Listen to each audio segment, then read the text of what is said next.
Assalamualaikum warahmatullahi wabarakatuh. Kembali lagi dengan saya Dewi Hana Putri dari program studi pendidikan IPA. Nah, saya di sini kembali lagi menggunakan simulasi Scratch, namun dengan materi yang berbeda. Nah, materi pada kali ini yaitu tentang gerak melingkar. Nah, apa itu gerak melingkar? Gerak melingkar merupakan gerak suatu benda yang menempuh lintasan melingkar dengan kelajuan yang tetap. Nah, sebelum lanjut ke materi, kita nanti akan melihat bagaimana gerak melingkar dengan simulasi Scratch ini. Nah, sebelum memutar bola di sini, kita kenali dulu variabel-variabel yang digunakan untuk membuat gerak melingkar. Nah, variabel yang saya gunakan di sini yaitu ada x0, y0, ada r atau jari-jari, t waktu, w di sini yaitu omega atau kecepatan sudut.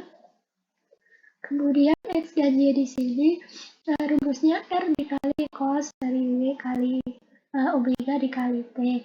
Untuk yang y pakai sin ya. Nah, selanjutnya di sini saya y0-nya memakai 100, R-nya 120, omega-nya 10.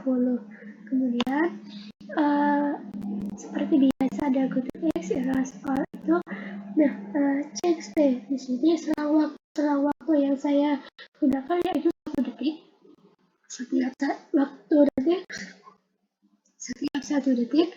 Kemudian X dan Y di sini rumusnya sama, hanya sin dan cosnya yang dibalik. Setelah kita mengetahui variabel yang digunakan, maka langsung saja kita lihat bagaimana gerak melingkar.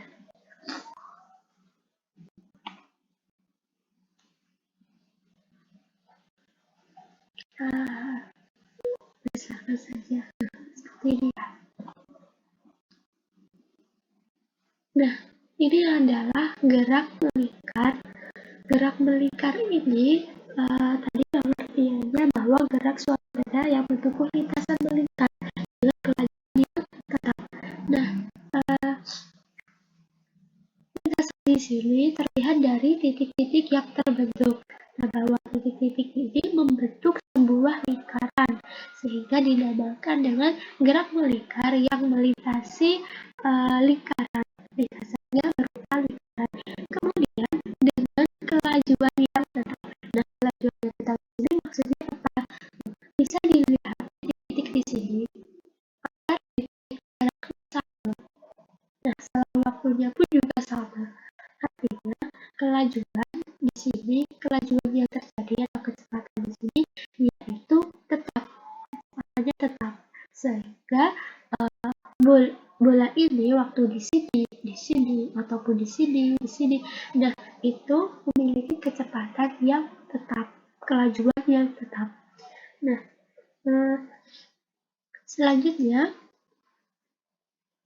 dengan kecepatan atau kelajuan linear yang tetap ini, namun vektor atau arah kecepatan linearnya itu berubah setiap saat atau tidak tetap.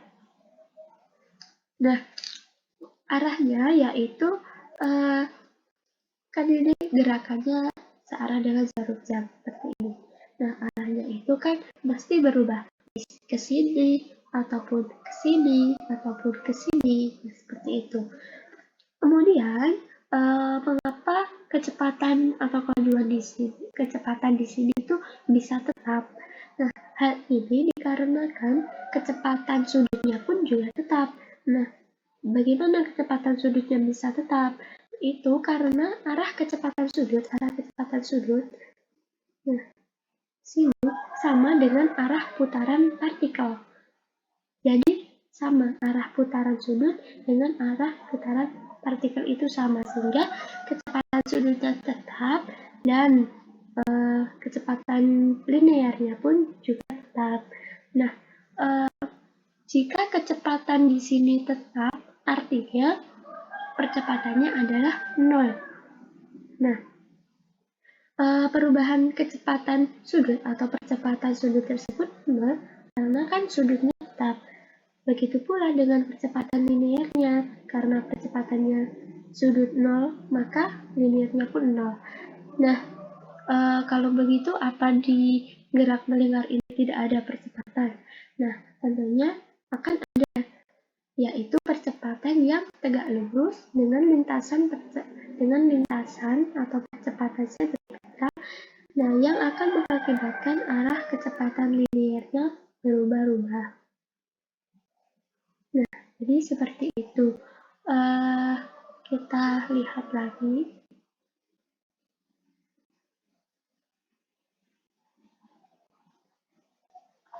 Nah, berarti di sini nanti semakin besar kecepatannya, maka akan semakin besar pula nilai percepatan sentripetalnya.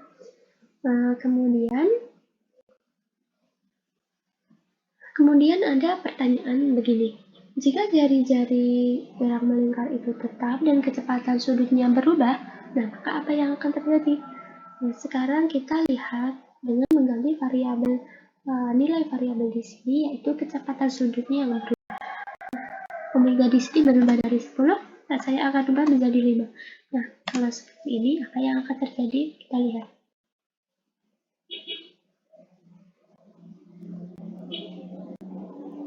Nah, di sini sudah terlihat jelas banget ya teman-teman. Jadi, sebelumnya ketika tadi omeganya 10, titik-titik di sini lebih renggang daripada yang ini ya. Ini terlihat lebih rapat. Nah, kemudian bulannya ini juga dalam berputar itu semakin lambat. Sudah dilihat lagi. Nanti dibandingkan dengan yang 10 ya. Nah, ini semakin lambat. Artinya, dengan kecepatan sudut yang makin kecil, maka membutuhkan waktu yang lebih lama. Kemudian kita ganti dengan yang tadi 10, sekarang 15. Bagaimana kalau kecepatan sudutnya 15? Nah, terlihat jelas lagi ya teman-teman.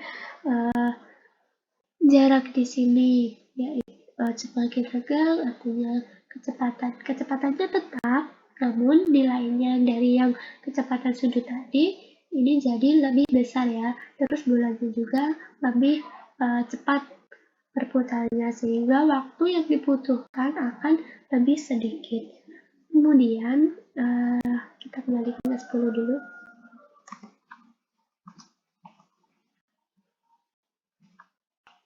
Nah, ini beda dari yang kedua tadi ya.